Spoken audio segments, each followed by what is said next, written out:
Bonjour à tous, bienvenue au musée.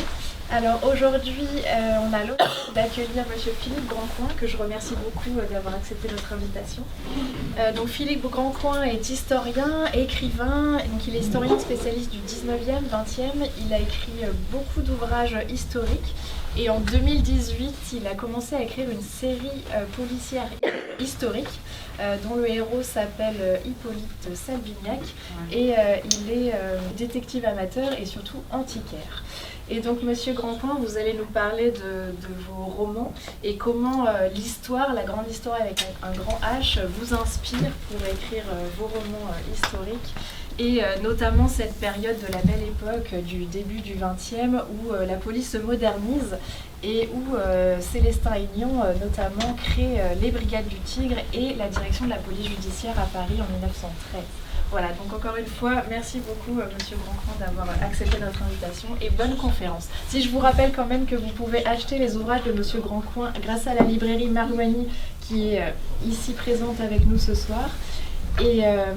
Et puis si vous souhaitez, on peut peut-être faire des dédicaces à la fin, voilà, si vous avez le temps. Voilà, merci beaucoup, bonne conférence. Merci beaucoup pour cette invitation. C'est moi qui suis honoré de venir en ces lieux que je connaissais déjà.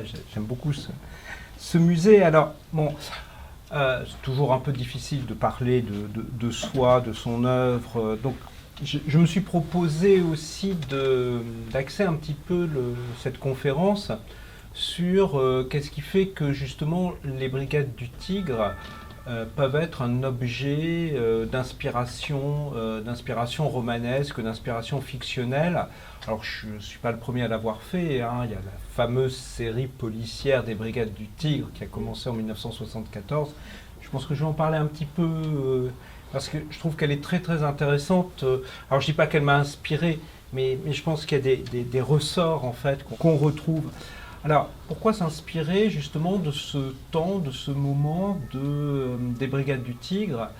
Donc 1907, le moment où Georges Clemenceau, ministre de l'Intérieur et chef du gouvernement, puisqu'à l'époque on cumule, donc crée, conseillé par Célestin Aignan, donc ces fameuses brigades mobiles qu'on va appeler les Brigades du Tigre, puisque Clemenceau avait déjà ce surnom. Le Tigre parce qu'il déchiquetait littéralement ses adversaires politiques à la Chambre des députés quand il prenait la parole. Je crois qu'il faut revenir un petit peu dans le contexte et de l'histoire de la police et puis de l'histoire de la littérature policière.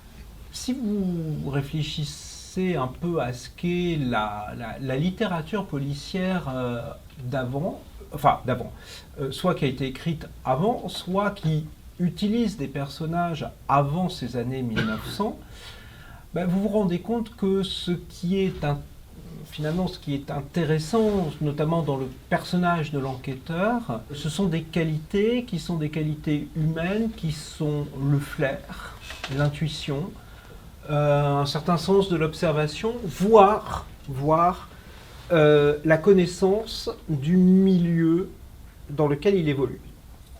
Et bien évidemment, c'est Vidocq. Voilà. Vidocq, c'est l'archétype du policier et du héros de romans policiers du 19e siècle. Voilà, c'est celui qui connaît la pègre, qui connaît l'argot de la pègre, qui a une bonne dose de psychologie, de sens de l'observation. C'est ce que vous retrouvez aussi chez Balzac finalement. Alors dans l'autre personnage, c'est le personnage de Vautrin qui se déguise sans cesse, etc. Et c'est intéressant parce que ça veut dire que parmi les grands problèmes qui se posent finalement à un enquêteur jusque dans les années 1900, c'est notamment l'identification des individus. Ne l'oubliez pas, la question de l'identité, c'est quelque chose qui est, surtout dans une grande ville comme Paris, c'est quelque chose qui est vraiment crucial en termes de sécurité, de surveillance, etc. J'ai envie de dire que le 19e siècle est un peu hanté, obsédé par cette question de l'identité, de la création des papiers d'identité. Et justement, le bon policier, c'est celui qui a une mémoire, j'allais dire photographique, mais non, une mémoire oculaire très très importante. Et donc, cela construit des personnages qui ont ces qualités-là. Ce qu'on va retrouver aussi, finalement, encore dans les années 1900, avec quelqu'un comme Rouletabille, par exemple, en France, ou avec Sherlock Holmes. Voilà. C'est le sens d'une observation poussée à l'extrême. Alors, chez Sherlock Holmes, c'est intéressant parce que on a ce qu'on pourrait appeler, ce qu'on appelle en histoire, pour d'autres raisons, le tournant ou la révolution indiciaire, c'est-à-dire l'indice, l'importance de l'indice dans l'enquête. L'importance de l'indice, c'est-à-dire de la trace matérielle que va laisser un crime, et c'est en déduction par rapport à cela que finalement avance l'enquête. Si vous avez lu Sherlock Holmes, beaucoup plus que sur la psychologie des personnages, la capacité de Sherlock Holmes à justement lire en quelque sorte dans la psychologie des personnages, déceler le vrai du faux dans une attitude, dans une intonation de voix. Non, il va confronter la matérialité des faits et sa démarche scientifique avec les dires effectivement des individus, mais finalement c'est un peu l'antithèse de Vidocq. Et justement, les Brigades du Tigre, elles correspondent d'une certaine manière à cela. Alors, les Brigades du Tigre, ou plus exactement, on est en plein dedans là, la naissance de la police scientifique. On va dire que c'est essentiellement les années 1890-1900, le grand tournant. C'est Bertillon avec l'utilisation de l'anthropométrie, c'est-à-dire, donc vous savez, caractériser l'être humain à travers des mesures qui sont des mesures fiables, scientifiquement éprouvées, etc., infalsifiables. Si on réfléchit à ce pourquoi Bertillon a mis en place le bertillonnage, c'est-à-dire la mesure d'un certain nombre de parties du corps qui ne pouvaient pas être modifiées, c'est justement pour qu'il n'y ait pas de falsification d'identité. Et cette obsession, moi je trouve ça fascinant, cette obsession de la fin du 19e siècle sur l'identification des individus, et on peut en faire quelque chose, un peu en ressort aussi dans la littérature. Ça a échoué, mais l'ambition de Bertillon était notamment les portraits parlés, c'est-à-dire l'idée que il voulait former les policiers de manière à ce que la description d'un individu soit faite de telle manière, donc en remplissant en quelque sorte des cases, il appelait ça le portrait parlé, que la transmission de ce portrait, donc écrit dans toutes les brigades de police, de gendarmerie de France, permettrait en fait d'avoir une description aussi précise finalement que la photographie. Alors, bien évidemment, quand on est historien, on connaît la suite. Et il y a un côté fascinant de se dire, fascinant et effrayant, la mise en fiche, la classification des individus, etc. L'idée que l'on peut finalement construire une science de l'individu à travers des mesures, des normes, etc., etc. Vous voyez les prémices de ce que ça a pu malheureusement donner 30, 40 ans plus tard. Le moment de cette police scientifique, elle implique donc d'autres ressorts, qui sont justement la collecte des indices et le traitement scientifique. Alors, on est bien d'accord avec la science de l'époque, mais c'est ça qui est intéressant, la science de l'époque de lecture de ces indices. Je vais prendre juste un exemple. Ce qui est intéressant aussi quand on est historien et romancier, c'est d'essayer de ne pas faire de contresens et d'anachronisme surtout, pour plonger dans l'époque. Alors, mon expérience, elle se nourrit aussi de la lecture des archives judiciaires.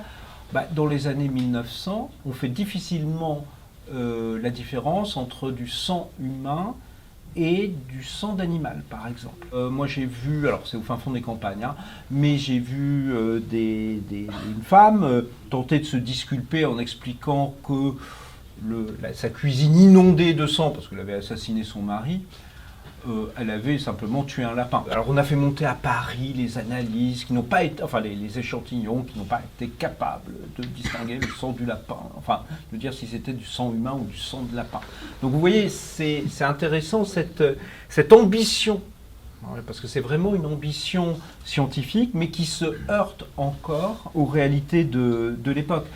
Vous avez aussi un autre tournant qui est intéressant, mais qui pose problème. Ce sont les empreintes digitales. Enfin, la technique des empreintes digitales, elle est mise au point à la fin du 19e siècle.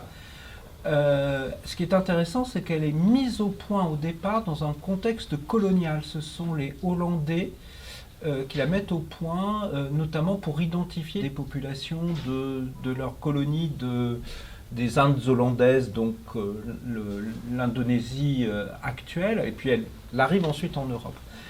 Alors, les empreintes digitales, c'est génial. C'est, j'ai envie de dire, c'est l'ADN de 1900. C'est-à-dire, c'est la preuve matérielle, inattaquable, quasiment inattaquable devant un tribunal. Bien sûr, il y a une chance sur des centaines de milliers que deux individus aient les mêmes empreintes digitales, mais c'est infime. Par contre, les empreintes digitales, il ne faut pas penser que c'est quelque chose qui, aide énormément les policiers. Pour une raison simple, c'est que vous relevez des empreintes digitales sur une scène de crime, il faut avoir des empreintes à comparer. C'est-à-dire qu'il faut avoir des fichiers. Et aujourd'hui, ça se fait très facilement parce qu'un ordinateur est en capacité de lire des centaines de milliers d'empreintes digitales en quelques secondes et de voir les correspondances.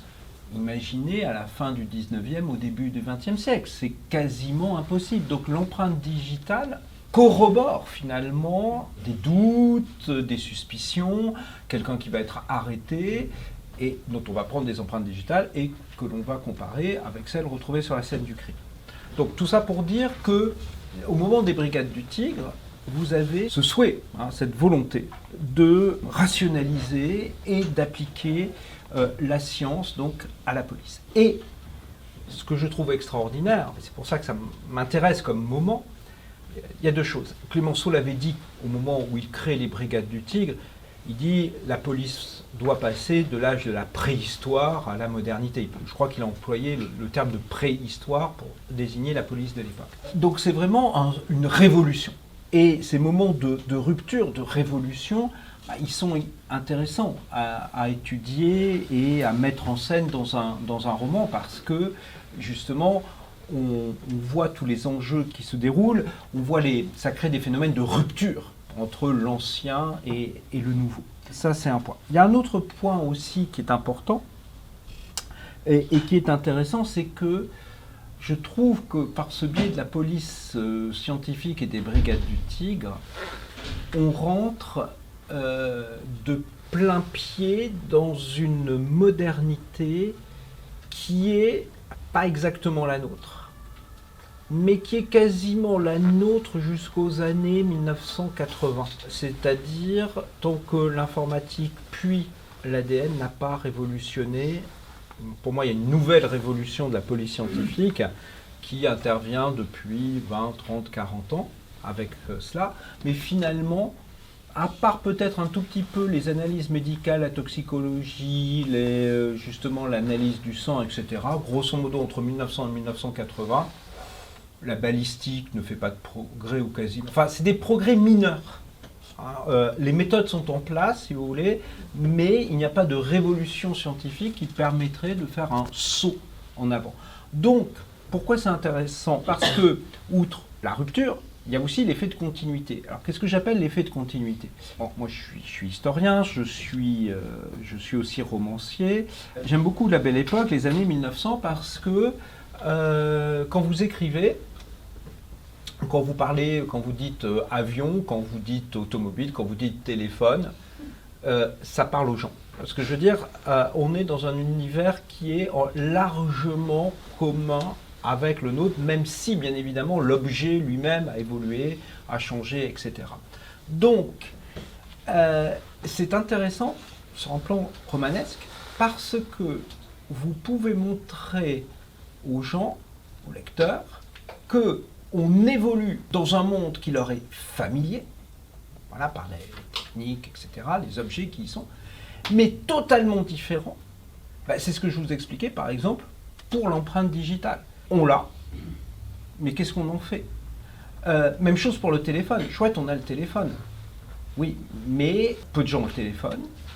Il n'y a pas de répondeur, il n'y a pas de téléphone portable. Enfin, vous voyez, une fois que vous avez posé l'objet téléphone, en fait, Il y a énormément de problèmes que vous soulevez. Enfin, mon idée, c'est aussi de faire réfléchir sur ces registres de temporalité. C'est-à-dire que voilà, les objets, ce qu'on appelle la civilisation matérielle, induit des choses très différentes dans le rapport au temps. Tout est beaucoup plus lent. Même si vous pouvez téléphoner, tout est beaucoup plus lent, dans la mesure où vous ne pouvez pas rappeler immédiatement, etc., etc. Donc il y a ça. Ça implique des rapports aux gens qui sont différents, donc le temps, l'espace, ce genre de choses. Et puis, justement, comme on est dans un moment de rupture, c'est ça qui est intéressant aussi, c'est parce qu'on va montrer la cohabitation dans un même espace-temps de choses radicalement différentes. C'est-à-dire des héritages de l'ancien temps. Donc, pour la police, on va dire le policier qui a du flair, le policier qui a des indices. Voilà, hein, la question de la source de l'information, elle est importante. Et puis, la modernité radicale. Et si on sort de la question de la police, de manière plus générale, vous prenez la France des années 1900. Mon héros, il est natif de Martel dans le Lot. Alors, je ne sais pas si certains connaissent.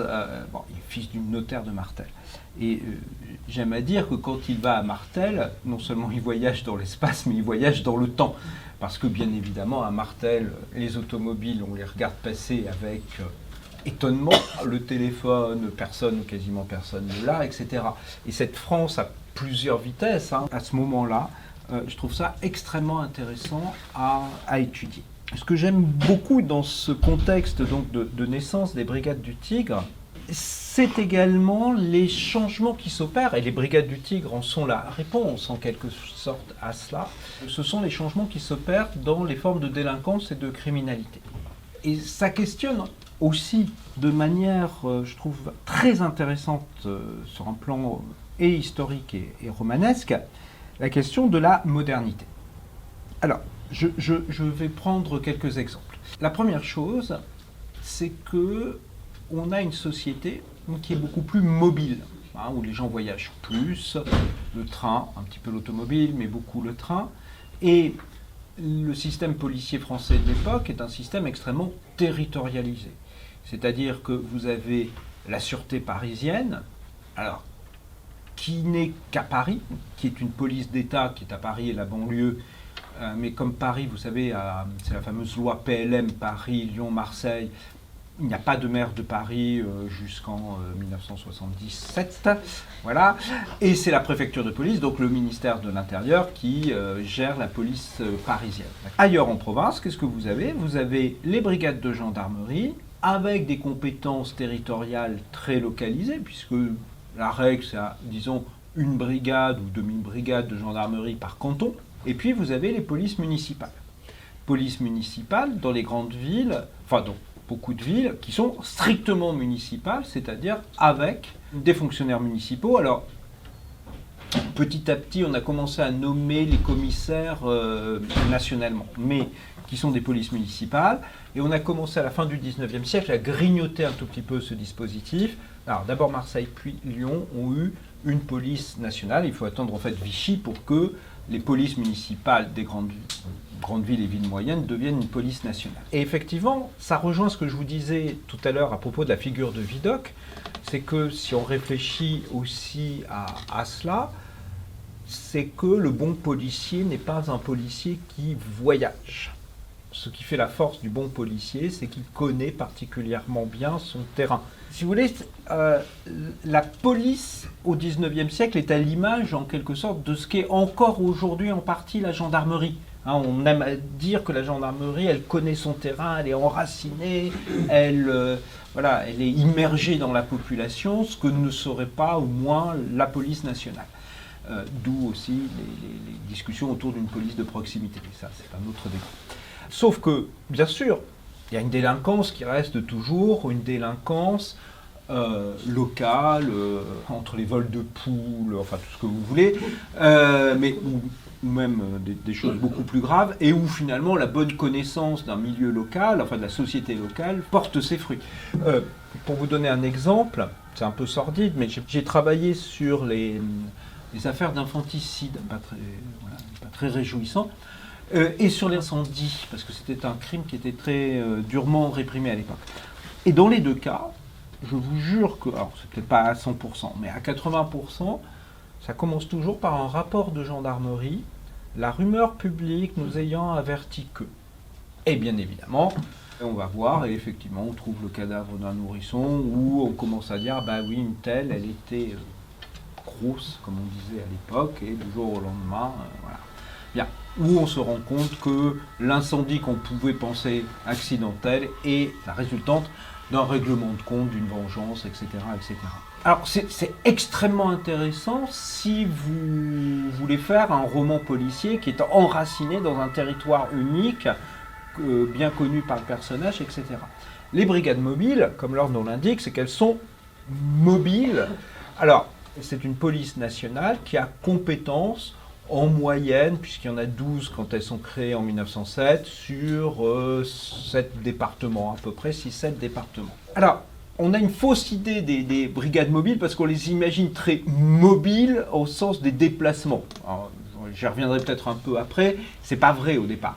Au départ, quand on les a créés, je crois qu'il y avait en tout et pour tout 4 voitures, 4 automobiles, et qu'il a fallu attendre la bande à Bono, où les gangsters étaient en auto et les policiers à pied. On s'est dit qu'il faudrait peut-être doter chaque brigade mobile d'automobiles.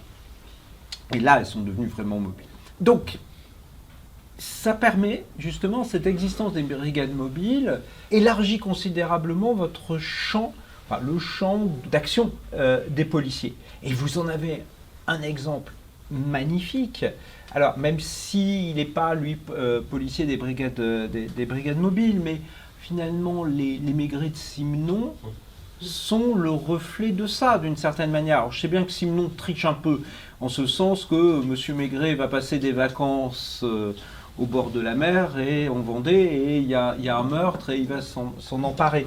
Mais ça reflète juste quand même cette idée d'un policier qui est beaucoup plus un policier qui va poursuivre, hein, l'idée de la poursuite.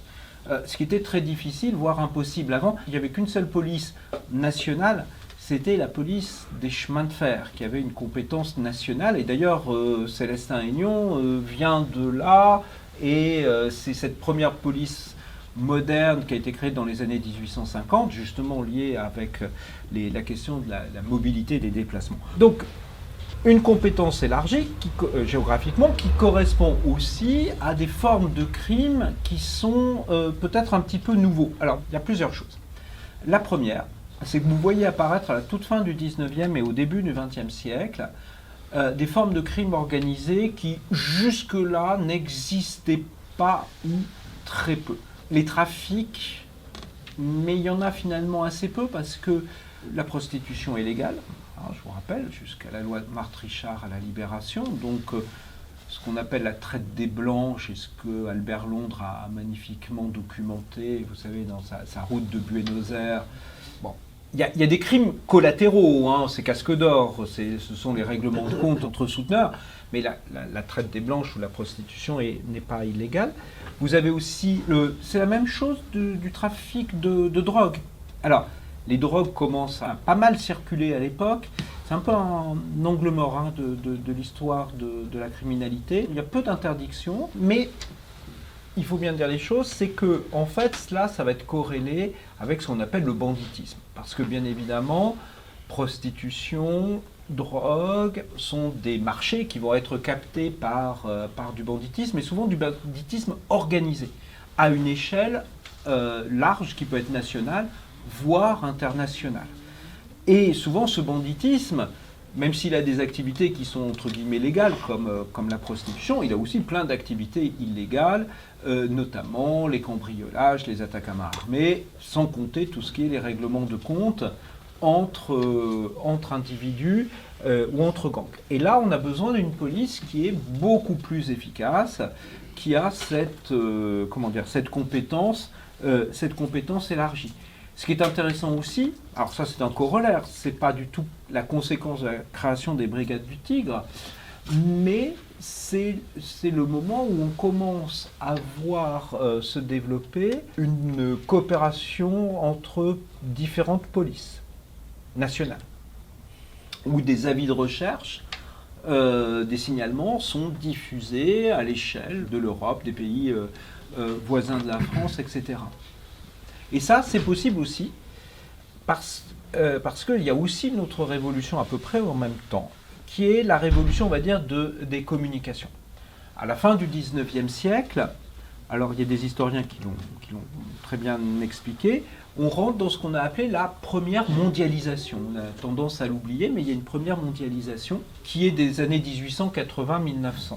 Alors qu'est-ce qu'on appelle cette première mondialisation ? Il y a plein de choses, mais il y en a une qui m'intéresse par rapport à cette histoire de la police et de la criminalité, c'est que le monde désormais fonctionne en réseau unique.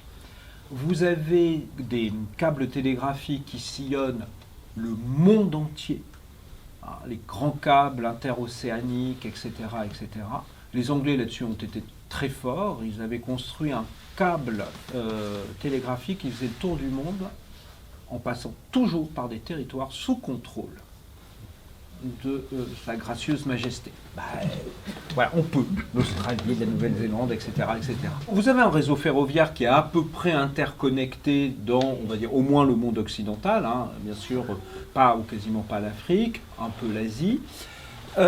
Et les journaux circulent à grande vitesse. On commence à pouvoir, juste avant la guerre de 14, dans les années 1905-6, on commence à pouvoir transmettre par technique de télégraphe, alors j'avoue que j'y connais rien, une photographie. C'est-à-dire que ne circulent non seulement les dépêches type AFP, etc., mais on peut, alors ça prend du temps, c'est une technique qui n'est pas très très au point, mais une photo faite, je ne sais pas moi, à Arkhangelsk, peut arriver en quelques heures à Paris dans une salle de rédaction de journal. Alors, j'y pense maintenant, excusez-moi, du coup j'ai oublié la référence du livre. Il y a un romancier américain qui a écrit un roman qui est assez, je trouve assez fascinant. C'est un meurtre qui se passe en Angleterre dans les années 1910 et le meurtrier réussit à prendre un paquebot transatlantique. Et c'est l'époque où Marconi est en train de mettre au point les systèmes de TSF permettant d'envoyer des messages sur les bateaux par TSF. Alors il y a tout un suspense, bien évidemment, parce que la chose n'est pas tout à fait au point, mais bon, je vous livre la fin. Les autorités plutôt du bateau sont informées de la présence de l'assassin avant qu'il ne touche le sol américain, et donc il est arrêté. Mais c'est un livre qui est assez génial parce qu'il montre bien cette accélération du temps, ce rétrécissement de la planète.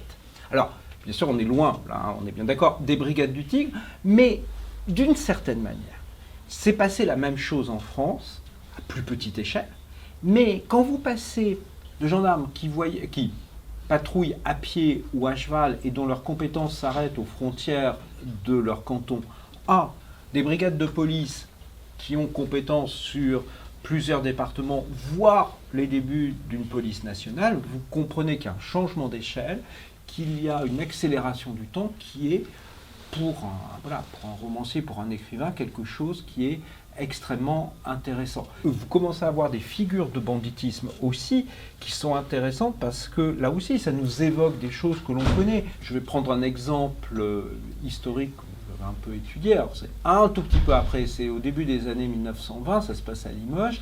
Il y a pas un hold-up, mais un gros cambriolage. Un très très gros cambriolage. C'est un gang dont certains membres, on va les retrouver à Cuba. Ils sont en plus proxénètes, etc. Ils font la traite des Blanches, pas vers l'Amérique du Sud, mais vers les Caraïbes. Donc, mais ça nous parle parce que c'est quelque chose qu'on connaît aujourd'hui encore. Dernier point que je voulais souligner par rapport à cette modernité du contexte, c'est le rôle que joue la presse, c'est le rôle que joue la politique. Et la création des Brigades du Tigre en est l'expression. Il y a une forme de politisation de la question de la délinquance, de la criminalité, ce qui n'était pas forcément le cas auparavant. Il n'y a pas, quasiment pas, durant tout le 19e siècle, de débat politique autour de ces questions-là, un tout petit peu, qui relèvent davantage d'une inquiétude sociale, sur l'avenir de la société, les transformations de la société, mais pas forcément sur la question de l'impuissance de l'État et des pouvoirs publics face à la délinquance et à la criminalité. Pour vous illustrer ça, c'est justement, exactement au moment où sont créées les Brigades du Tigre, donc vers 1906-7, vous avez un grand débat qui enflamme la Chambre des députés et la presse. Le gouvernement Clemenceau a envisagé d'abolir la peine de mort. D'autres pays l'ont fait avant la France. Le Portugal l'a fait depuis le milieu du 19e siècle.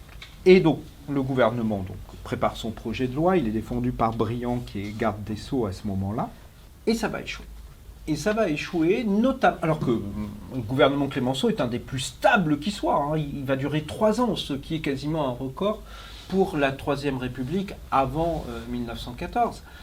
Il va échouer, notamment, je ne dis pas que c'est la seule raison, parce que la presse à grand tirage, notamment le Petit Journal, que vous connaissez tous, a orchestré une campagne sécuritaire. Campagne sécuritaire sur « on est en danger partout », c'est l'apparition d'un mot, les Apaches. Alors, je ne dis pas que les Apaches n'ont pas existé, mais donc les Apaches, c'est-à-dire cette délinquance de jeunes venus des faubourgs et des arrondissements périphériques de Paris, très visibles, parce que c'était des jeunes gens qui, on va dire, occupaient l'espace public, souvent souteneurs, etc. Des fois frisant un peu avec les milieux anarchistes, pour certains. Enfin, la bande à Bono le montre aussi, les frontières entre le refus politique de la société, qu'on va qualifier de bourgeoise pour faire simple, et d'autres formes d'attaque contre cette société-là, la propriété, etc., par la délinquance. Vous avez une marginalité sociale et une marginalité politique ici qui s'entremêlent. Mais donc vous avez la grande campagne du Petit Journal sur les crimes des Apaches, c'est quasiment une rubrique quotidienne dans le Petit Journal. Et puis vous avez eu l'affaire Soleillant. Alors l'affaire Soleillant, ça se passe vers le Cirque d'hiver, donc dans les arrondissements de l'Est de Paris. C'est un ouvrier parisien qui propose à ses voisins d'amener leur fille, toute jeune, à assister à un spectacle au Cirque d'hiver. Et il reviendra en disant elle s'est perdue dans la foule. Et en fait, il l'a tuée. Alors c'est sans doute un crime à caractère sexuel aussi. Et on retrouvera le corps dans une consigne, je crois que c'est de la gare de l'Est. Et le crime de Soleillant, oui, c'est un crime qui est particulièrement odieux. Et c'est en plein débat sur la peine de mort. Donc Soleillant, c'est le monstre. Donc Soleillant doit être décapité. Donc il faut maintenir la peine de mort, et c'est dans ce contexte-là que le projet de loi va capoter. Il est rejeté par une majorité de la Chambre des députés. Et donc, je reviens à mes Brigades du Tigre. Les Brigades du Tigre, c'est la réponse technique, mais aussi la réponse politique de Clemenceau à ce sentiment. Alors, je sais bien qu'on ne va pas rentrer dans la polémique, la sécurité est une réalité, mais elle est aussi un sentiment. Donc, par rapport à cette montée, on va dire, de la thématique, c'est neutre, de l'insécurité, pour dire, moi, je mets les moyens. Et ce qui est intéressant, c'est que, 2 choses. Deux des exploits des Brigades du Tigre au début, ce sont contre des bandes organisées, l'une dans le Nord, l'une dans la Drôme. Voilà, les chauffeurs de la Drôme notamment. Donc c'était des voleurs qui attaquaient les maisons isolées et torturaient les gens pour savoir où étaient leurs magots. D'abord c'est des crimes assez horribles, mais ça crée effectivement ce sentiment d'insécurité. Enfin on pensait qu'il y avait une forme d'impunité des criminels. Et dans les 2 cas, donc les Brigades du Tigre participent à l'arrestation donc de ces bandes. Et je pense que peu de gens le savent, mais dans les premières années des Brigades du Tigre, quelle a été une de leurs principales activités? C'est le contrôle des populations nomades. C'est intéressant parce qu'on se dit, mais pourquoi avoir créé une police avec quand même des moyens, puisque c'est des moyens de la police scientifique de l'époque, des moyens très modernes, mais vous prenez statistiquement ce qui est la base, en quelque sorte, du travail des brigades du Tigre, sauf à Paris. Mais en province, c'est contrôler les populations nomades, les Romane Michel, etc., qui cristallisent aussi les angoisses, parce que vous avez aussi une deuxième thématique sécuritaire qui apparaît à ce moment-là, qui est l'insécurité dans les campagnes. Jusque-là, la criminalité, la délinquance, c'était les faubourgs. C'est ce que décrit Zola aussi, c'est cette peur, cette angoisse des faubourgs, hein, et de la population ouvrière des faubourgs. Et là, ça devient les nomades. Et c'est très intéressant, la question des nomades, pour deux choses. La première, c'est que pendant très longtemps, le 19e siècle, la presse, les élites du 19e siècle ont plutôt stigmatisé les populations justement marginales des faubourgs, avec cette idée classe laborieuse, classe dangereuse. C'est le modèle un peu Gensu, les mystères de Paris, vous savez, les cabarets louches de la Barrière, etc., etc. Et c'est vrai qu'on associait délinquance avec classe populaire et classe populaire urbaine. C'est difficile quand la République, quand je dis la République, c'est les élites politiques de la République, veulent intégrer les populations ouvrières à la République. Vous ne pouvez pas dire ce sont des barbares, ce sont des sauvages. Donc il faut réorienter le discours négatif vers d'autres catégories. Alors les Apaches, ça marche parce qu'ils ne votent sans doute pas, etc. Mais les populations nomades, c'est extraordinaire parce que justement, elles sont en dehors complètement de la société. Et la réponse, donc, c'est les Brigades du Tigre, et c'est aussi, 1912, la création de la première forme de carte d'identité qui est le carnet anthropométrique. Donc les nomades, Romanichel, etc., avaient l'obligation d'avoir sur eux un carnet anthropométrique, donc qui est la reprise des méthodes de Bertillon, où chacun était décrit avec ses mensurations, la couleur de ses yeux, de ses cheveux, etc.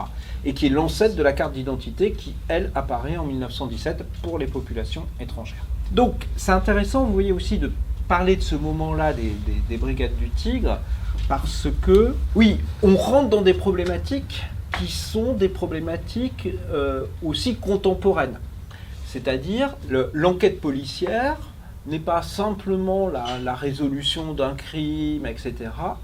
Elle est aussi un espèce de coup de projecteur qui est donné sur l'ensemble de la société et sur le rapport que la société entretient avec, alors bien sûr, tout ce qui va être les peurs sociales, avec les populations marginales, mais aussi avec la police. Il faut dire aussi les choses, c'est que le 19e siècle, je crois qu'on l'a beaucoup oublié, il est extrêmement libéral. Il est extrêmement libéral. Il n'y a pas besoin d'un passeport pour franchir la frontière, jusqu'en 1914. Alors, vous devez ensuite, une fois que vous êtes arrivé en France, faire une déclaration. On aime bien savoir où les gens habitent, voilà, s'ils sont descendus à l'hôtel, etc. Mais il y a une très grande liberté des individus. Je ne sais pas si mentalement on peut se mettre, nous, dans la situation d'une société où on ne demande jamais ses papiers aux gens. Jamais. Voilà. Alors, bien évidemment, ce sont des sociétés, surtout les sociétés rurales, où l'interconnaissance remplace le papier d'identité. Ah bah bien sûr que c'est un tel, c'est mon voisin, c'est le cousin de ma belle-sœur. Bon, l'interconnaissance vaut en quelque sorte garantie d'identité. Les Brigades du Tigre et le bertillonnage, etc., peuvent apparaître comme une forme de progrès par rapport à la police et à l'efficacité de la police, mais c'est ce que je vous disais sur le fichage, par exemple, parce que Bertillon avait quand même beaucoup d'ambition par rapport à ça. Cette idée de mettre en fiche des centaines de milliers de personnes, ça peut apparaître aussi comme une entreprise, on peut dire, un peu politiquement dangereuse. Hein. Et d'ailleurs, elle se révélera dangereuse par la suite. Alors, pour finir, parce que je vois que le temps passe, ça m'a fait réfléchir aux Brigades du Tigre de 1974. Alors, les Brigades du Tigre de 1974, je m'en souvenais plus, je les ai pas revues, mais j'ai un peu regardé les fiches. Là aussi, ça fait réfléchir à ce que peut-être recherche un historien ou plutôt un romancier, enfin une œuvre de fiction, quand il travaille. D'abord, elles correspondent, me semble-t-il, à la cristallisation, voire l'apogée de justement de la conscience historique qu'il y a eu la Belle Époque. Alors, je m'appuie sur les travaux d'un historien qui avait fait tout un travail sur justement ce mot de Belle Époque. Moi, je croyais naïvement, je l'enseignais à mes élèves, que On avait forgé le mot de Belle Époque immédiatement après la guerre de 14 parce que rétrospectivement, par rapport à la boucherie de la guerre, par rapport au bouleversement qu'avait entraîné la Première Guerre mondiale, il y avait une forme de nostalgie. J'ai tendance à considérer qu'il a travaillé très sérieusement. Il dit en fait le terme s'impose vraiment dans les années 50-60. C'est-à-dire quand notamment des gens, surtout de la haute société, vont écrire leur mémoire 10 ans, 15 ans, 20 ans avant la guerre de 14. Et donc, dans cette espèce de nostalgie aussi de ce qui est finalement aussi l'enfance, hein, là où l'histoire familiale percute d'une certaine manière l'histoire générale, beaucoup vont magnifier en quelque sorte cette belle époque, avec en plus un prisme déformant que ces gens qui écrivent sont issus de la bonne société, et finalement c'est un peu la nostalgie de la société que décrit Proust. Voilà. Alors avec aussi toute une culture populaire, par exemple vous prenez Casque d'Or, etc., etc. Donc dans les années 50-60, vraiment le terme de Belle Époque et la thématique de la Belle Époque, d'une certaine manière, s'impose. Et finalement, 1974, on n'est pas très très loin de cela. Et donc il y a une espèce de nostalgie de cette Belle Époque, avec, j'ai regardé un peu le synopsis, alors je n'ai pas regardé tous les épisodes, mais c'est très intéressant. Quels sont les thèmes qui sont abordés dans les 6 premiers épisodes, c'est-à-dire la première saison, hein, il y avait 6 épisodes par saison. Le premier épisode, donc, raconte la création des Brigades du Tigre pour lutter contre le crime organisé, donc on est bien dans ça. Le deuxième, c'est un rescapé de la bande à Bono qui organise des attentats contre les policiers, surtout les magistrats qui doivent juger la bande à Bono. Je n'ai pas assez parlé de la bande à Bono, mais ça fait partie de cette mythologie, j'ai envie de dire, de la Belle Époque. 1912, la bande à Bono, c'est aussi le grand moment de médiatisation de cette question de la sécurité. Alors bien sûr, Bono et ses complices ont commis plusieurs assassinats, mais c'est vrai que ça a été l'événement, le fait divers finalement médiatique le plus important qui soit à l'époque, et en plus à épisode et à rebondissement. Et c'est intéressant parce que qu'est-ce que vous avez dans les débuts des années 70 ? Vous avez des figures comme, alors moi je dis Mesrine, mais donc, Mérine ou Mesrine, je veux dire, ça fait écho. C'est très intéressant parce que vous avez effectivement ces figures, alors un peu du bandit d'honneur aussi, hein, vous savez, celui qui redresse les torts de la société, qui vole les riches pour donner aux pauvres. Enfin, chez les anarchistes, ce n'était pas tout à fait ça, mais on n'en était pas tout à fait loin. Qui défie l'ordre et l'autorité. Mérine, c'est la même chose. Troisième, c'est le sabotage d'un avion lors de la première tentative de traversée de la Manche par Blériot. Donc, vous voyez, on est dans le bouleversement technologique, justement, de cette Belle Époque, hein, dont on parlait au début. La quatrième, c'est la visite du prince de Galles. J'aime beaucoup celui-ci. Le prince de Galles qui menait une vie de patachon quand il était à Paris. Donc là, les services secrets du Kaiser Guillaume II l'enlèvent, mettent un sosie à la place pour lui faire pire encore que ce qu'il fait d'habitude à Paris, pour faire capoter l'entente cordiale. Alors là, on est dans la fiction pure et on voit... Mais on peut aussi raccrocher cette période des Brigades du Tigre, bien évidemment, aux tensions internationales, aux relations internationales de l'époque, la constitution des 2 blocs d'alliance, triple entente, triple alliance. Donc c'est très intéressant de dévoiler des formes de coulisses ou de prémices de ce qui va venir par la suite. Les 2 derniers ne sont pas forcément les plus intéressants, donc on retrouve un sur le crime organisé et l'autre sur une organisation terroriste serbo-croate, la Main Noire. Oui, mais c'est la préfiguration de l'attentat de Sarajevo de juin 1914. Voilà, vous avez dans ces Brigades du Tigre de 1974, donc beaucoup de choses sur le contexte politique national, voire international. Alors, bien évidemment, c'est un ressort de scénariste, hein, mais c'est crédible, je vous dis, notamment sur le plan national, par cette politisation de la question de la police, parce que ça a toujours existé, la politisation finalement des affaires de police. Mais si on pense par exemple à Napoléon Ier, Vidocq, etc., c'est la sécurité de l'État qui est en jeu. Hein, on veut surveiller les opposants politiques, etc., etc. C'est pas la criminalité ordinaire qui est visée, hein, c'est la criminalité politique. Je fais une digression. Les premiers pas de la police moderne, ce n'est qu'une police politique, c'est le noir. Vous savez, l'intendant de police, le noir, de Louis XV, qui a découpé Paris en quartiers avec un commissaire de police dans chaque. Mais c'est pour surveiller l'opinion publique. Ce n'est pas la priorité première que de lutter contre la délinquance ou le crime. C'est la police, elle est d'abord au service du pouvoir. Mais là, c'est autre chose. La police, elle est là aussi pour les citoyens et justement répondre à des attentes des citoyens. Mais ce qui est intéressant aussi, et c'est ce que je vous disais, c'est cet écho de la belle époque qu'il y a aujourd'hui encore. Qu'est-ce qu'on croise dans les Brigades du Tigre de 1974 ? On croise le Tour de France, on croise les luttes féministes, voilà, les découvertes de Pasteur, etc., etc.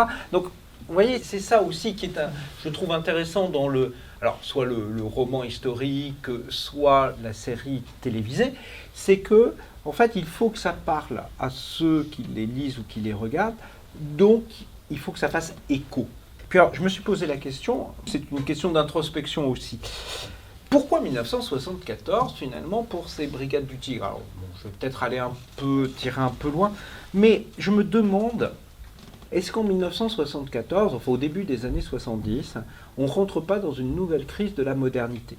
Alors, crise de la modernité, c'est-à-dire qu'une modernité qui s'accélère, mais qui n'est pas sans conséquences sur la société, et qui est à la fois remplie d'espoir, on va dire, hein, c'est 69, l'homme marche sur la Lune, etc., mais en même temps qui peut faire peur, parce que c'est la toute fin des 30 Glorieuses, c'est l'accélération des 30 Glorieuses, hein, c'est le septennat inachevé de Georges Pompidou, où on a une accélération des transformations.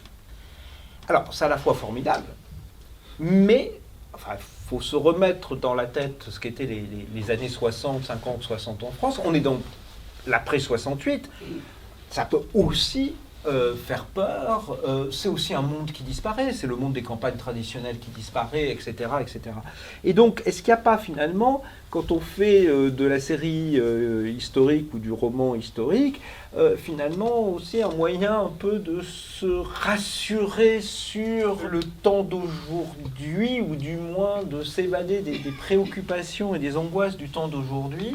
Je pense qu'en ce moment, il y a aussi beaucoup de productions comme ça, historiques, qui à la fois sont de l'évasion pure, hein, on est bien d'accord, mais peuvent être aussi en quelque sorte des échos par rapport à ces bouleversements, ces transformations et ces formes de changement, de modernité qui sont déjà apparues dans le temps, qui ont à l'époque bouleversé pas mal de choses, mais on sait ce qui est advenu après, et finalement, un des messages, c'est de se dire aussi, il ne faut pas avoir peur de cette modernité.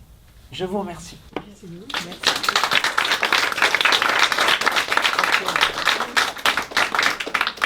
Si vous avez quelques questions, n'hésitez pas. Pardon. Allez-y. Dans la série télévisée des Brigades du Tigre, il y avait un des premiers épisodes qui était consacré à la bande des charbonniers. Est-ce qu'elle a vraiment existé ou c'est une création du scénariste ? Alors, c'est une création du scénariste.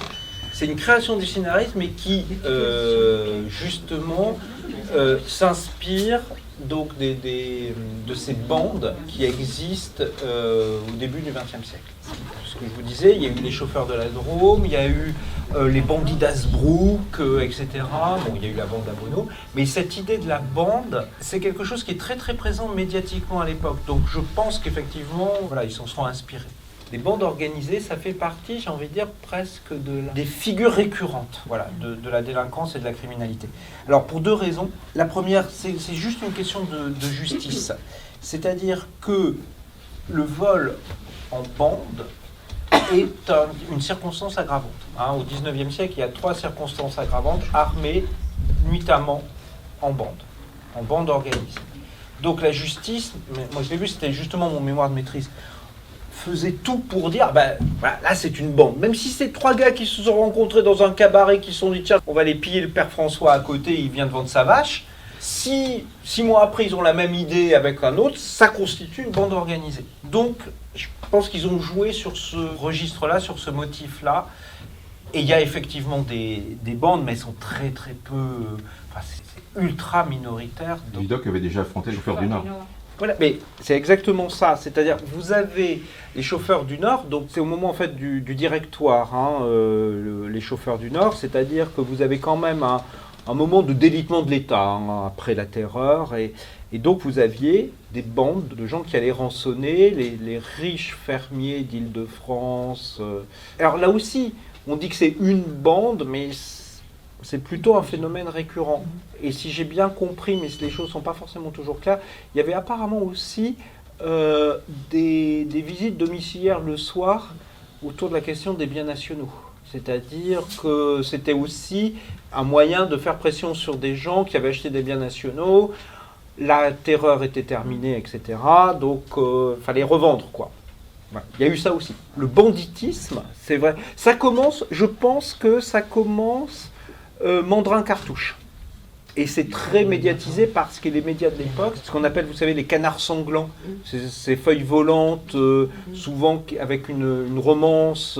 Il y avait une chanson. Voilà, c'est ça, avec une chanson, et qui raconte les exploits de Mandrin, de Cartouche. Il y a eu un très bon livre sur la rébellion française qui a été fait sur le XVIIe, XVIIIe siècle. En fait, ces bandes organisées, et là c'est le cas, sont liées, et c'est pour ça que ce sont de vraies bandes, juste à une chose. Au départ, c'est de la contrebande. Parce que le système de taxes est tellement complexe dans la France d'Ancien Régime. Enfin, vous passez la frontière de la Bretagne, vous multipliez presque par 10 le prix du sel. Donc, vous vendez en contrebande du sel breton, déjà vous pouvez faire fortune. Mais ça demande une organisation, un convoi, etc. Donc, les contrebandiers sont des bandes. Et comme souvent ils s'affrontent, mais il y a des morts avec les hommes de la ferme générale, etc., ça devient une délinquance sanglante. Le banditisme, c'est vraiment la figure la plus repoussoire. Oui. Il y avait une autre question. Oui, monsieur. Oui, j'avais une question. Vous avez insisté sur la politisation des affaires criminelles. Et au niveau médiatisation, est-ce que la naissance des brigades utiles a amené à créer le métier de journaliste judiciaire? Est-ce qu'au niveau de la médiatisation, comment ont été accueillies les brigades utiles? Durant tout le 19e siècle, vous avez un journalisme qui s'est développé, qui est celui de la Gazette des tribunaux, pour faire simple. C'est-à-dire, c'est le chroniqueur judiciaire, au départ. Les affaires criminelles, elles sont d'abord et avant tout relatées dans la presse par les comptes rendus des cours d'assises, des cours criminels, etc. Ça, c'est le gros morceau. Après, vous avez, à partir de la fin du Second Empire, c'est l'affaire Troppmann qui a été couverte par le Petit Journal. L'affaire Troppmann, donc c'est le crime de Pantin, si je me souviens bien, où toute une famille a été massacrée. Voilà, on trouve les corps les uns après les autres dans un terrain vague. Le Petit Journal envoie ses reporters sur place et arrive même à passer avant la police, c'est-à-dire à avoir des informations avant la police, etc. Et là, on a une bascule, c'est-à-dire qu'on passe du journaliste chroniqueur judiciaire au reporter. Voilà. Et là, c'est le modèle, c'est le Petit Journal, c'est-à-dire celui qui va au-devant de l'information et qui seront la figure des reporters, par exemple, de Jules Verne. Il y a le modèle du correspondant de guerre aussi qui est très important pour construire ça. Dans Michel Strogoff, vous avez ça, c'est un Français, un Anglais, si je me souviens bien. Ils cherchent toujours un télégraphe pour envoyer leurs dépêches télégraphiques. Et donc ça se constitue 40 ans, à peu près 30 à 40 ans avant les Brigades du Tigre. Mais ça prend de plus en plus d'ampleur à la toute fin du 19e parce que le modèle Petit Journal va être copié par le Petit Parisien, le Journal, Excelsior, etc., etc. En général, le journaliste, il rapporte le fait divers. Alors, il y a Bono et l'antithèse, parce qu'il y a tellement de choses dans Bono, on suit l'enquête en permanence. Mais en général, on vous raconte le crime. L'enquête policière est totalement occultée par la presse. C'est pas l'époque où, par exemple, les magistrats organisent des conférences de presse ou distillent dans la presse des infos parce qu'ils ont besoin aussi pour se protéger de pression, de choses comme ça. Il n'y a pas. Comment je suis venu au roman policier, c'est parce que j'ai fait des textes de commande à un éditeur, qui est l'éditeur de mes romans policiers, et ça s'appelait Les Grandes Affaires Criminelles 2. Donc j'ai fait la Haute-Vienne, la Creuse, le Lot, bon, peu importe. Très vite, je l'ai fait avec un copain, très vite on a arrêté de se dire on le fait par la presse, parce que vous aviez, grosso modo, et dans d'autres départements, d'autres auteurs se sont appuyés que sur la presse, et on le voit très bien, le crime, l'arrestation du coupable, le jugement du coupable. Vous ne savez pas pourquoi c'est lui, enfin comment on est arrivé à lui, qu'est-ce qui s'est passé dans le bureau du juge, etc. C'est-à-dire que, en fait, sur une affaire, on va dire qui va durer 1 an, vous avez trois étapes, mais entre-temps, rien. Rien du tout. Nous, on travaillait avec les dossiers d'instruction. Alors là, c'est ce que je vous disais, la rumeur publique nous ayant averti que nous nous sommes rendus dans le village 2, le journaliste, il va dire « Ah bah, découverte du cadavre d'un nourrisson dans un puits. » 3 jours après, arrestation de Marie Dupont. 6 mois après, Marie Dupont condamnée à 10 ans de travaux forcés. J'ai l'impression que c'est plus un phénomène de l'entre-deux-guerres que de l'avant-guerre. Je m'avance peut-être un peu. Mais vous avez des commissaires de police qui aiment bien parler à la presse. Le journaliste, le bon journaliste, c'est celui qui va entretenir de bonnes relations avec un des enquêteurs. Mais ça, j'ai l'impression, je dis bien, j'ai l'impression, que c'est un phénomène un peu plus tardif. Voilà. Bon, bah merci beaucoup.